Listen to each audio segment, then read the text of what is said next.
Prince Harry in this situation. He walked behind his mother's coffin at a tender age in front of the globe. That is going to shape a young boy for the rest of his life. So I think that we need to all take a step back. And I understand that you don't like Meghan Markle. You've made it so clear a number of times on this programme, a number of times. And I understand that you've got a personal relationship with Meghan Markle, or had one, and she cut you off. She's entitled to cut you off if she wants to. Has she said anything about you since she cut you off? I don't think she has, but yet you continue to trash her. Okay, I'm done with this. No. Sorry, no. Sorry. Do you know what? That's pathetic. You can trash me, baby, not mine. No. I'm being... Sorry, can't do this. this. Is absolutely diabolical behaviour. I'm sorry, but Piers spouts off on a regular basis, and we all have to sit there and listen. 6:30 to 7 o'clock yesterday was incredibly hard to watch. Incredibly hard to watch. This, you know, he has the ability to come in here and talk from a position where he doesn't fully understand. Okay. And I think we need to. I think we need to just all take a break. Well, clearly, what that interview has done is it has raised a lot of emotion, a lot of tension, and there are enormous issues at stake here. Very important issues. I don't think there are issues that we can't overcome. Yeah. Yeah, what we need to do, Alex, is talk about them in a civilised manner, given we work at the same show, on the same team. You're launching into a pretty personally derogatory monologue. No, I wasn't. But one of your colleagues isn't probably the best way to go about it, all right? Piers. So, sorry, much as I'd like to sit here taking abuse from you for hours on it, that's not going to happen. Back up for 1 second and let me finish. I'm not trying to come on this show and take you down, tear you apart. That's exactly what you tried to do. That's not. And I'm just not prepared to do that. Piers, I'll take it from people outside. I'm not going to take it from you as one of our team. Piers, just because we're on the same side doesn't mean we have to have the same view. No, you can express your view without being personally derogatory. Listen, the thing for this whole situation is very personal for me. And I'm not by no way, shape or form accusing you of being a racist. You know, I have the luxury of knowing you on and off screen, and we've had conversations. I know where you stand on things. I'm not...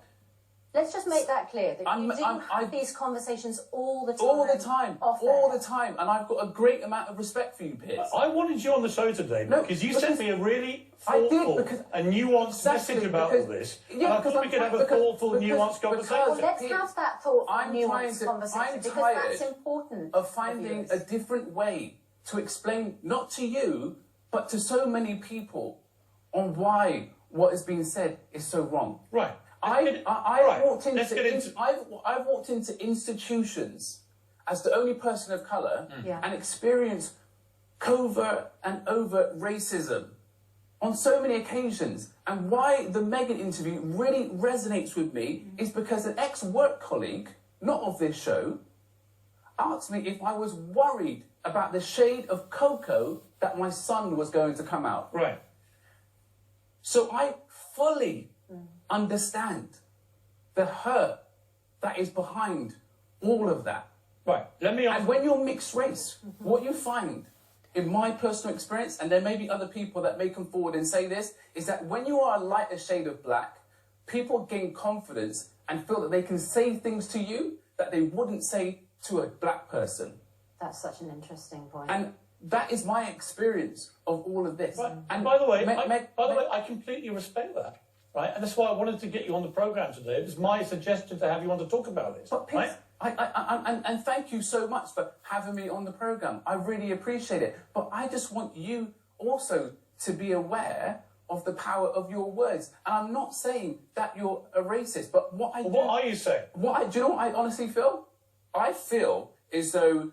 because of your previous relationship with Meghan Markle, you've sometimes... I didn't have a relationship with Meghan Markle. You met up with her, you knew her... I knew her briefly. Right, so we joked about it on the show. All that did was... So I'm allowed to speak. Okay, talk. All that did was inform me that she's a bit of a cut and run. Right. Right, throughout her life, and all her family, her father, her ex-husband, her ex-friend, they've all been cut out of her life, right? And it's an interesting observation that I happen to be one of those people. An interesting observation, but I do feel can I finish this situation that you are struggling... Guys, if we're going to have this conversation... You've got to let me talk. I'll talk.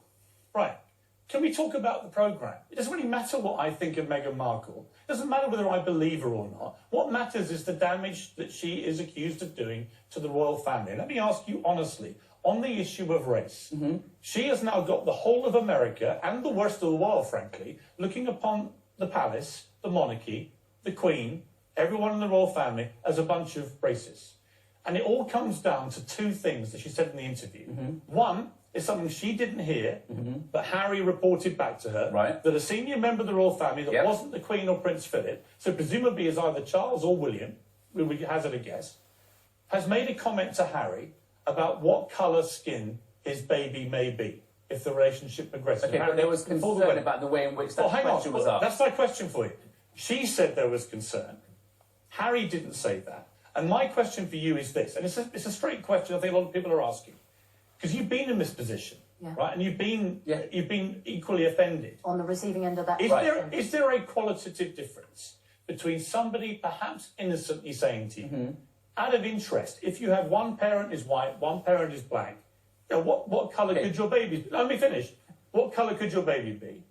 Is there a difference between that question phrased in that innocent, perhaps, way, and somebody doing it in a tone that says, well, how dark is your baby going to be? Well, I think in a derogatory, perhaps racist tone. Exactly, and there is a difference. But what we're getting from the interview is that it was said in a negative way. She said that, but he didn't, did he? Listen, stop separating Harry and Meghan. They are a team, quite clearly. A very strong team. And I do believe that she backs him up and he backs her up. Right. So, and like I said, tone and language is everything. But is there when it was said, but let me ask when it was said to me, the key word was, are you worried? Right. Yeah. Right. Okay. But that to me is and racist. there's a big difference. That to me is racist. But that's what she is racist. Do you think it's racist? It's a legitimate question many people have asked. Is it racist, do you think, if for argument's sake it was William or Charles? Let's not put a name to this person. We don't know. And part of the problem, I know you agree with me about this, it'd be easier if they just said who it was. Right? I'll come to that. But is there a difference? If it was said, perhaps in all innocence, right, and they just said, oh, what colour baby might you have, without any suggestion of it being a concern or a worry if it had darker skin, would that in itself, would just the question be racist? That in itself is fine, but you have to think about how it feels on the receiving end, because what we're speculating is as to how that message... I don't know how it was communicated. Right, what I would say to you is, if it was done as a worry or concern... We also have to take into consideration how it felt. The other thing that we also have to think about, and I've publicly said this on Twitter, Piers, I agree with you now that I feel that they should have named the person, because all it's led to is all of us asking loads of questions, and I personally am looking at the royal family as to which one could Who's the racist, Who's the racist? But again, we have to also just take a step back. Do you know how much courage it takes to actually speak about racism, to actually call it out? Because I've been in situations where I haven't called out every single bit of racism that's happened to me based on how I've been treated or how it was handled in the past. Because you're worried about a backlash. And you're also worried about a backlash. And there will be people that will treat Harry and Meghan differently because they've spoken out. Okay. But this is the whole thing. We've got to get comfortable talking about the uncomfortable. And that's why it's important for me and you to have this conversation. Right, but let's just not make it personal. It's fine. It's not... You made it personal. Let's move on you know from what? that. It's hard because, you know what, we talk